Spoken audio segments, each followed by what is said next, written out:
दोस्तों इस वीडियो में हम बात करेंगे साउथ के one of the most dashing, charming और हैंडसम सुपरस्टार प्रिंस महेश बाबू की लाइफ से जुड़े बहुत सारे अननोन फैक्ट्स, उनका फिल्मी सफर, उनका फैमिली बैकग्राउंड, उनकी कंट्रोवर्सी, उनका स्ट्रगल और उनसे जुड़ी कुछ ऐसी बातों के बारे में जो शायद आप प्रिंस महेश बाबू के बारे में नहीं जानते होंगे। तो चैनल को सब्सक्राइब कीजिए और वीडियो पूरा देखते रहिए। महेश बाबू बस नाम ही काफी है। ये नाम सुनने के बाद हमारे दिमाग में फोल्डिंग शर्ट पहने हुए, स्टाइलिश वॉक करते हुए जो डैशिंग पर्सनालिटी हमारे सामने आती है, उससे शायद ही कोई ऐसा हो जो इम्प्रेस ना हुआ हो।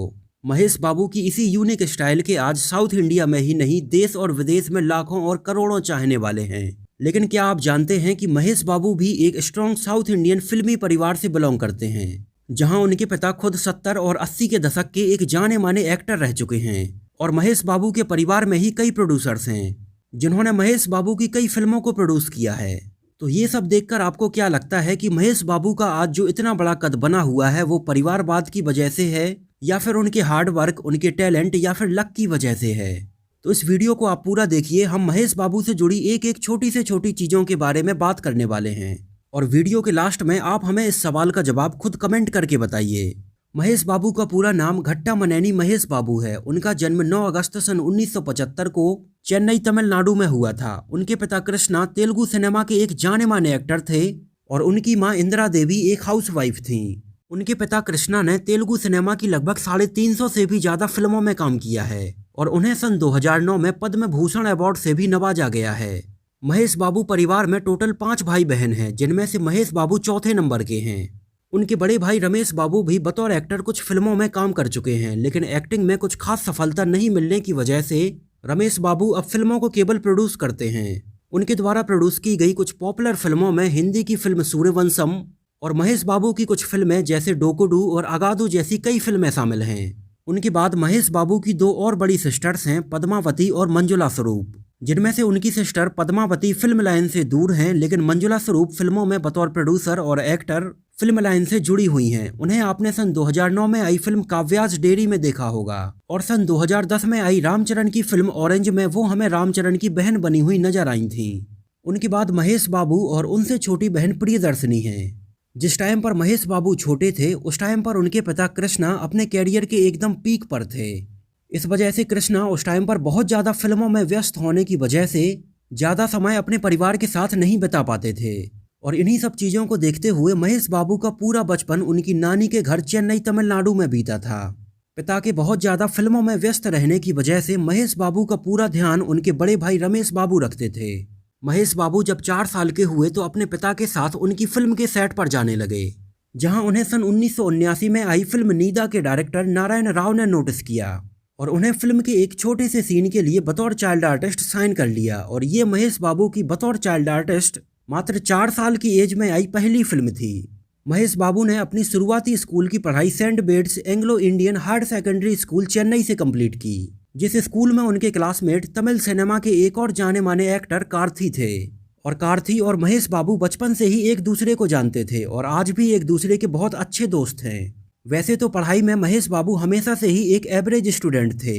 महेश बाबू हर साल अपने स्कूल की होने वाली छुट्टियों के दिनों में अपने पिता कृष्णा के साथ उनकी अलग अलग फिल्मों के सेट पर उनके साथ जाते थे, और बतौर चाइल्ड आर्टिस्ट महेश बाबू ने कई फिल्मों में काम किया है। और 14 से 15 साल की एज आते आते महेश बाबू ने टोटल 9 फिल्मों में बतौर चाइल्ड आर्टिस्ट काम कर लिया था। और बतौर चाइल्ड आर्टिस्ट भी महेश बाबू तेलुगु सिनेमा में बहुत ज़्यादा पॉपुलर हुए थे। लेकिन सन 1990 के बाद उनके पिता कृष्णा ने उनकी आगे की पढ़ाई को देखते हुए उन्हें फिल्मों से ब्रेक लेने के लिए बोला, और उनसे बोला कि वो पहले अच्छे से अपना ग्रेजुएशन कंप्लीट करें, उसके बाद वो दोबारा से एक्टिंग में आ सकते हैं। और अपने पिता की बात मानते हुए महेश बाबू ने चेन्नई के लॉयला कॉलेज से बैचलर ऑफ कॉमर्स की डिग्री कंप्लीट की, जिस कॉलेज में महेश बाबू के बैचमेट तमिल सिनेमा के एक और जाने माने एक्टर थालापति विजय थे। और ये दोनों एक्टिंग में अपना कैरियर स्टार्ट करने के पहले ही एक दूसरे के बहुत अच्छे कॉलेज टाइम से ही दोस्त बन गए थे। अपना ग्रेजुएशन कंप्लीट करने के बाद महेश बाबू ने 3 से 4 महीने एक्टिंग की ट्रेनिंग ली। हालांकि महेश बाबू का पूरा बचपन चेन्नई में बीतने की वजह से उन्हें तेलुगु पढ़ना और लिखना नहीं आती थी, बस वो डेली बोलचाल की भाषा में तेलुगु बोलना बस जानते थे। इस वजह से उन्हें अपनी शुरुआती फिल्मों के डायलॉग्स को डब करने में काफ़ी प्रॉब्लम आती थी, और शुरुआत में वो अपने डायलॉग्स को किसी दूसरे से सुनकर उनको याद करके दोबारा से डब करते थे। और सन 1999 में महेश बाबू की बतौर लीड एक्टर पहली फिल्म राजकुमार 2 रिलीज हुई, जो कि एक रोमांटिक कॉमेडी फिल्म थी। और इस फिल्म में उनके अपोजिट प्रीति जिंटा हमें नजर आई थी। ये फिल्म हिट रही और इस फिल्म को बाद में प्रिंस नंबर 1 के नाम से हिंदी में डब करके रिलीज किया गया था। और महेश बाबू की पहली ही फिल्म के बाद से ज्यादातर लोग उन्हें प्रिंस महेश बाबू के नाम से ही बुलाने लगे थे। इसके एक साल बाद सन 2000 में महेश बाबू की 2 और फिल्में रिलीज हुई, युवराजू और वामसी। लेकिन ये दोनों ही फिल्में बॉक्स ऑफिस पर कुछ खास कमाल नहीं दिखा पाईं। हालांकि फिल्म वामसी के सेट पर उनकी मुलाकात उनकी फ्यूचर वाइफ नम्रता सरोडकर से हुई, जो कि इस फिल्म में महेश बाबू के अपोजिट लीड एक्ट्रेस का रोल प्ले कर रही थी। और इस फिल्म के बाद से ही महेश बाबू और नम्रता सरोडकर के बीच में प्यार बढ़ने लगा था। और आगे चलकर इसके लगभग 5 साल बाद महेश बाबू और नम्रता सरोडकर ने सन 2005 में एक दूसरे से शादी कर ली थी। इस दौरान महेश बाबू की कुछ और पॉपुलर फिल्में जैसे मुरारी और ओकादू रिलीज हुई। और उनकी फिल्म ओकादू के लिए महेश बाबू को पहली बार बेस्ट एक्टर इन तेलुगु का फिल्म फेयर अवार्ड दिया गया। ओकादू वही फिल्म थी जिसको आगे चलकर सन 2015 में अर्जुन कपूर के साथ तेवर के नाम से बनाया गया था। हालांकि हिंदी में ये फिल्म फ्लॉप रही थी। इसके बाद सन 2004 में रिलीज हुई महेश बाबू की 2 फिल्में नानी और अर्जुन लगातार फ्लॉप हो गईं, जिसकी वजह से महेश बाबू उस टाइम पर काफी टेंशन में आ गए थे। और कुछ समय का ब्रेक लेने के बाद उन्होंने फिल्म अथाडू में काम किया, जो कि सन 2005 में रिलीज हुई और एक सुपरहिट फिल्म साबित हुई।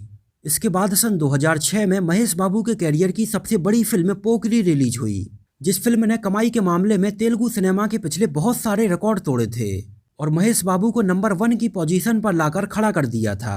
ये वही फिल्म थी जिसको आगे चलकर सन 2009 में सलमान खान के साथ वांटेड के नाम से बनाया गया था। और इस फिल्म ने उस टाइम पर सलमान खान के डूबते कैरियर को संभाला था। वैसे तो महेश बाबू की बहुत सारी फिल्मों की अलग अलग भाषाओं में कई रीमेक्स बनाए गए हैं, लेकिन महेश बाबू ने अभी तक के अपने फिल्मी कैरियर में किसी भी रीमेक फिल्म में काम नहीं किया है। वो हमेशा से ही एकदम फ्रेश कहानी और एकदम नई फिल्म के ऊपर काम करना पसंद करते हैं। महेश बाबू के फिल्मी कैरियर में ज़्यादातर ऐसी फिल्में थीं जो कि या तो बहुत बड़ी हिट फिल्में थीं या फिर एकदम ही डिजास्टर फिल्में थीं। हालांकि महेश बाबू का नाम इस टाइम तक तेलुगु सिनेमा में इतना बड़ा हो चुका था कि उनकी एक या दो डिजास्टर फिल्मों के बाद भी उनके कैरियर पर कोई फर्क नहीं पड़ता था। और भले ही उनकी फिल्म फ्लॉप हो, लेकिन महेश बाबू का कैरियर धीरे धीरे ऊंचाई पर ही जा रहा था। हालांकि सन 2007 में आई फिल्म अथडी के बाद महेश बाबू ने 7 महीने का एक ब्रेक लेने का डिसाइड किया था, लेकिन इस दौरान कुछ ऐसा हुआ कि महेश बाबू का ये ब्रेक बढ़कर 2 सालों के लिए एक्सटेंड हो गया। एक्चुअली इसी दौरान महेश बाबू की नानी की मृत्यु हो गई थी, जिनके साथ महेश बाबू का पूरा बचपन बीता था। इसके अलावा इसी टाइम पर उनकी वाइफ नम्रता के माता पिता की भी मृत्यु हो गई थी। इस वजह से महेश बाबू का सन 2008 और 9 में फिल्मों से एक काफ़ी लंबा ब्रेक हो गया था। हालांकि इस गैप के दौरान भी महेश बाबू के पास बहुत सारे एडवर्टाइजमेंट थे, जिसकी वजह से उन्हें फाइनेंशियल प्रॉब्लम का सामना नहीं करना पड़ा था। हालांकि अपने फिल्मी कैरियर से इस ब्रेक के दौरान महेश बाबू ने अपनी एक्टिंग में काफ़ी कुछ बदलाव किए थे और आगे चलकर एकदम नए सिरे से एकदम नए अंदाज में डोकोडू, बिजनेसमैन, वन नैनोकोडेन, श्रीमंथडू, अगादू, स्पाइडर, भारत आने नैनू और महर्षि जैसी कई सुपरहिट और ब्लॉकबस्टर फिल्मों में काम किया है। और इतने बड़े सुपरस्टार होने के बावजूद भी महेश बाबू का नेचर एकदम डाउन टू अर्थ है और वो नंबर 1 की पोजीशन पर होने के बावजूद भी अपने फैंस का बहुत ध्यान रखते हैं। सन 2016 में आई उनकी फिल्म जब ब्रह्मोत्सव रिलीज हुई थी, तब ये फिल्म ऑडियंस के द्वारा और क्रिटिक्स के द्वारा बिल्कुल भी पसंद नहीं की गई थी और इसके लिए महेश बाबू ने उस टाइम पर मंच पर आकर अपने फैंस से इसके लिए माफ़ी मांगी थी और कहा था कि वो आगे से बहुत अच्छी फिल्में करेंगे। इस तरह से मंच पर आकर अपने फैंस से अपनी गलत फिल्म के लिए माफ़ी मांगने का काम महेश बाबू के अलावा शायद ही कोई एक्टर कर पाए और महेश बाबू के इसी नेचर की वजह से फैंस भी उन्हें बहुत पसंद करते हैं। महेश बाबू ने अभी तक अपने पूरे फिल्मी कैरियर में 25 से भी ज़्यादा फिल्मों में काम किया है। सन 2011 में आई महेश बाबू की फिल्म डोकोडू इतनी बड़ी फिल्म थी जिसने 100 करोड़ रुपए से ज़्यादा का कलेक्शन किया था और फिल्म की इतने ज़्यादा कलेक्शन की वजह से उस टाइम पर इनकम टैक्स डिपार्टमेंट वालों ने भी उनके यहाँ पर रेड मारी थी। महेश बाबू आज one of the highest paid south Indian actors में गिने जाते हैं। हालांकि महेश बाबू अपने पूरे साल में होने वाली इनकम का लगभग 30% हिस्सा चैरिटी वर्क में लगाते हैं, जिससे कि ये पैसा ज़रूरतमंद लोगों के काम आ सके। वो हील आ चाइल्ड नाम की एक NGO भी चलाते हैं और ऐसे बहुत सारे कामों के जरिए बहुत सारे लोगों की मदद करते रहते हैं। महेश बाबू 50 most desirable man in India की लिस्ट में सन 2011 में 5वें नंबर पर थे। इसी लिस्ट में सन 2012 में वो दूसरे नंबर पर पहुंच गए थे और सन 2013 में वो ऋतिक रोशन, सलमान खान और शाहरुख खान को भी पीछे छोड़ते हुए पहले नंबर पर आ गए थे। सन 2019 में महेश बाबू का wax statue Madame Tussauds museum Singapore में लगाया गया है। सन 2006 में महेश बाबू और नम्रता के बेटे गौतम कृष्णा का जन्म हुआ, जिसने आगे चलकर सन 2014 में आई महेश बाबू की फिल्म 1 नैनो केडेन में उनके बचपन का रोल प्ले किया था। और सन 2012 में महेश बाबू की बेटी सितारा का जन्म हुआ था। महेश बाबू के पिता कृष्णा ने तेलुगु सिनेमा की एक जानी मानी एक्ट्रेस और प्रोड्यूसर विजय निर्मला से दूसरी शादी की थी और ये महेश बाबू की सौतेली माँ हैं। विजय निर्मला का नाम किसी फीमेल के द्वारा सबसे ज़्यादा फिल्में डायरेक्ट करने को लेकर सन 2002 में गिनीज बुक ऑफ रिकॉर्ड्स में भी दर्ज किया गया था और उनकी सन 2019 में मृत्यु हो चुकी है। इसके अलावा वैसे तो महेश बाबू कंट्रोवर्सी से हमेशा दूर रहते हैं, लेकिन फिर भी उनका नाम कुछ कंट्रोवर्सी से जुड़ा हुआ है। महेश बाबू की एक फिल्म के प्रमोशन के दौरान उनके कुछ फैंस ने एक सीडी ओनर की दुकान पर जाकर उसके द्वारा पायरेटेड सीडी बेचने को लेकर उसकी दुकान में काफ़ी तोड़फोड़ की थी और काफ़ी भला बुरा कहा था। और उस टाइम पर वहां पर खुद महेश बाबू भी मौजूद थे, जिसको लेकर उस टाइम पर महेश बाबू और उनके फैंस के खिलाफ केस दर्ज किया गया था। हालांकि तेलुगु फिल्म इंडस्ट्री के कुछ बड़े एक्टर जैसे चिरंजीवी, नागार्जुना, पवन कल्याण जैसे कई एक्टर्स ने महेश बाबू को पूरा सपोर्ट किया था और बाद में इस पूरे मामले को रफा दफा किया गया था। इसके अलावा एक कंट्रोवर्सी और थी जब महेश बाबू ने रॉयल स्टैग विस्की के ऐड को प्रमोट किया था। इस बात को लेकर महेश बाबू के कुछ फैंस ने और बहुत सारे लोगों ने उनका विरोध किया था। हालांकि इसको आगे चलकर सॉर्ट आउट कर लिया गया था।